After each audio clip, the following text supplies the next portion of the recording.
வரும் சட்டமன்ற தேர்தலில் திமுக கூட்டணி வெற்றி பெற வேண்டும் என்பதற்காக அமைச்சர்கள், முன்னாள் அமைச்சர்கள், மாவட்ட செயலாளர்கள் போன்றோருக்கு பல்வேறு அசைன்மெண்ட்டுகள் அக்கட்சியின் தலைமை கொடுத்துள்ளதாக தகவல் வெளியாகியுள்ளது.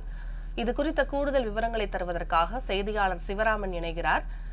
வணக்கம் சிவராமன். திமுக நிர்வாகிகள் உற்சாகத்தோடு தேர்தல் பணியாற்ற வேண்டும் என்பதற்காக தேர்தலுக்கு பின்பாக அனைவருக்கும் முதல்வர் ஸ்டாலின் பல்வேறு பரிசுகளை அளிக்கிறாராமே, இதன் பின்னணி என்னவாக உள்ளது? வணக்கம் எழில். 2026 சட்டமன்ற தேர்தலுக்கு இன்னும் ஒரு 6 மாத காலம் மட்டுமே இருக்கிறது.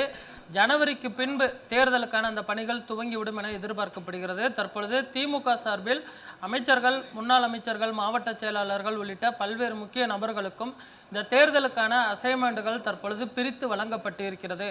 கடந்த தேர்தலை போல எளிதாக இருக்காது என்றுதான் தற்பொழுது திமுக எண்ணுகிறது. என்னென்னு சொன்னால், தற்பொழுது தமிழக வெற்றி கழகம் புதிய ஒரு பிளேயராக தற்பொழுது தமிழக தேர்தலுக்கு வந்திருக்கிறது. இதனால் ஒரு இளைஞர்கள் வாக்குகளை தமிழக வெற்றி கழகம் பெறும் என எதிர்பார்க்கப்படுகிறது. இதனால் தான் முன்கூட்டியே அந்த தேர்தல் பணிகளை தற்பொழுது திமுகவானது துவங்கி இருக்கிறது. குறிப்பாக நலம் காக்கும் ஸ்டாலின், உங்களுடன் ஸ்டாலின் உள்ளிட்ட பல்வேறு முக்கிய திட்டங்களையும் தற்பொழுது அவர்கள் செயல்படுத்த துவங்கி இருக்கிறார்கள். தற்பொழுது முதல்வருக்கு உடல்நலம் சரியில்லை இருந்தாலுமே கூட தற்பொழுது அவர் உடல்நலம் தேறி வந்ததற்கு பின்பு பல்வேறு முக்கிய திட்டங்களையுமே பார்த்தோமெனால் அவர் தீவிரமாக தொடங்கி வைக்கக்கூடிய அந்த பணிகளை தொடர்ந்து மேற்கொண்டு வருகிறார். தினம்தோறும் வரும் புதிய திட்டங்களை தொடங்கி வைக்கக்கூடிய பணிகள் தற்பொழுது நடைபெற்று வருகிறது. ஆட்சியில் மட்டுமல்லாது கட்சியிலுமே பல்வேறு முக்கிய பொறுப்புகளையும் அவர் மேற்கொண்டு வரக்கூடிய சூழலில் கட்சியிலும் பல்வேறு முக்கிய பார்த்தோமெனால் மாறுதல்கள் இருக்கும் எனவும் எதிர்பார்க்கப்படுகிறது. அதே போன்று கட்சியில் யாரேனும் குற்றச்சாட்டுக்கு உள்ளானால் அவர்கள் மீது கடுமையான நடவடிக்கை எடுக்கப்படும் என்றும் தற்பொழுது திமுக சார்பில் எச்சரிக்கையானது கொடுக்கப்பட்டிருக்கிறது. அதே போன்று வரக்கூடிய தேர்தலுக்கு உற்சாகமாக பணியாற்றுங்கள், அதற்கான வெகுமதி உங்களுக்கு கிடைக்கும் என்றும் தற்பொழுது திமுக தலைவர் ஸ்டாலின் அவர்கள் பார்த்தோம்னால் கட்சியினரை ஊக்கப்படுத்தக்கூடிய வகையில் பல்வேறு முக்கிய அறிவிப்புகளையும் தற்பொழுது வெளியிட்டிருக்கிறார். இதனால் தற்பொழுது தொய்வடைந்திருக்கக்கூடிய நிர்வாகிகளும் தற்பொழுது வேகம் எடுத்து பணியாற்றக்கூடிய ஒரு சூழலானது உருவாகி இருக்கிறது. அதே போன்று கட்சியில் பார்த்தோம்னால் முக்கிய பதவி கிடைக்காதவர்கள் சோர்ந்து விட வேண்டாம். வரக்கூடிய உள்ளாட்சி தேர்தலில் உங்களுக்கும் உங்களுடைய ஆதரவாளர்களுக்கும் முக்கிய பதவிகள் உங்களை தேடி வரும். அதனால் தேர்தல் பணிகளை விரைந்து செயலாற்ற வேண்டும். அதே போன்று ஒவ்வொரு மண்டலத்திலும் அதிகப்படியான தொகுதிகளை வெற்றி பெற்று தருபவர்களுக்கு தக்க தன்மானமானது வழங்கப்படும் என்றும் தற்பொழுது முதல்வர் அவர்கள் தெரிவித்திருப்பதும் குறிப்பிடத்தக்கது. அதே போன்று மதுரையை எடுத்துக்கொண்டோமேனால் தற்பொழுது தமிழக வெற்றி கழகம் சார்பில் மாநாடு நடத்தி முடிக்கப்பட்டிருக்கிறது. இந்த சூழலில் அந்த தொகுதி மதுரையை பொறுத்தவரை தற்பொழுது மேயர் இந்திராணி அவர்கள் பார்த்தோமேனால் பிடிஆர் அவர்களுடைய ஆதரவாளராக இருக்கிறார்.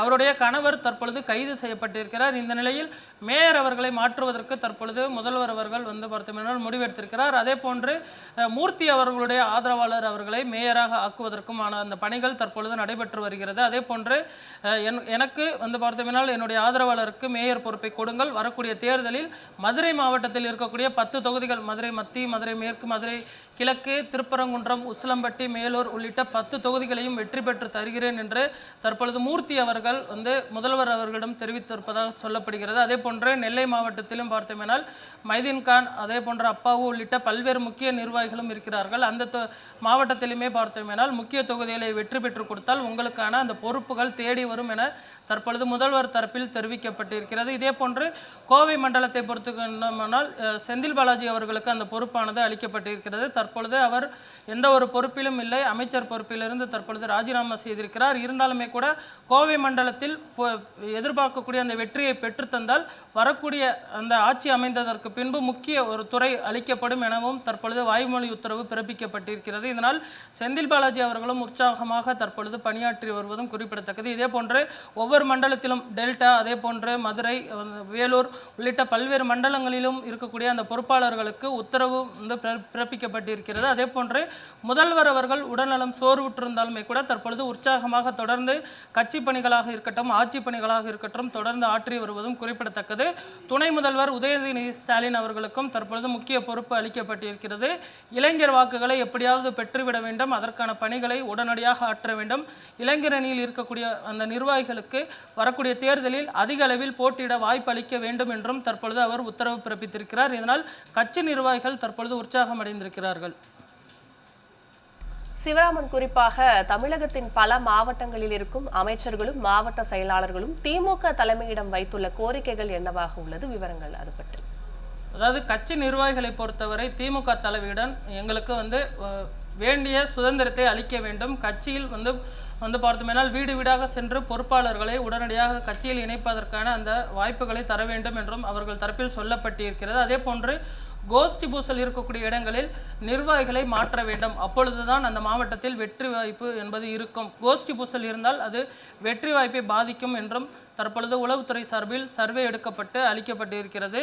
கடந்த தேர்தலில் பார்த்தோமேனால் மும்முனை போட்டி மட்டுமே இருந்தது. இந்த தேர்தலை பொறுத்தவரை 4 முனை போட்டி இருக்கும் என எதிர்பார்க்கப்படுகிறது. அஇஅதிமுக, பாஜக ஒரு கூட்டணியாகவும், நாம் தமிழர் கட்சி ஒரு கூட்டணியாகவும், தமிழக வெற்றி கழகம் மற்றொரு கூட்டணியாகவும் போட்டியிடுகிறார்கள். இதில் இளைஞர்கள் மற்றும் பெண்கள் வாக்குகளை குறிவைத்து தமிழக வெற்றி கழகம் மேற்கொண்டு வருகிறது. அதே போன்று தமிழ் தேசிய வாக்குகளை தற்பொழுது நாம் தமிழர் கட்சி குறிவைத்திருக்கிறது. அதே போன்று அஇஅதிமுக, பாஜகவை பொறுத்தவரை திமுக எதிர்ப்பு வாக்குகளையும் அதே போன்று தேசிய ஆதரவாளர்களின் வாக்குகளையும் குறிவைத்திருக்கிறார்கள். அதே போன்று திமுக எதிர்ப்பு வாக்குகள் எந்த இடத்திலும் சிதறிவிடக்கூடாது என்பதில் திமுக கவனமாக இருக்கிறது. இதனால் வாக்குகளை ஒருங்கிணைக்க வேண்டும். இதனால் கோஷ்டி பூசலில் இருக்கக்கூடிய நிர்வாகிகளை நீக்கிவிட்டு ஒரு நல்ல நிர்வாகியை அந்த மாவட்டத்தில் அமைக்க வேண்டும் என்றும் சொல்லப்பட்டிருக்கிறது.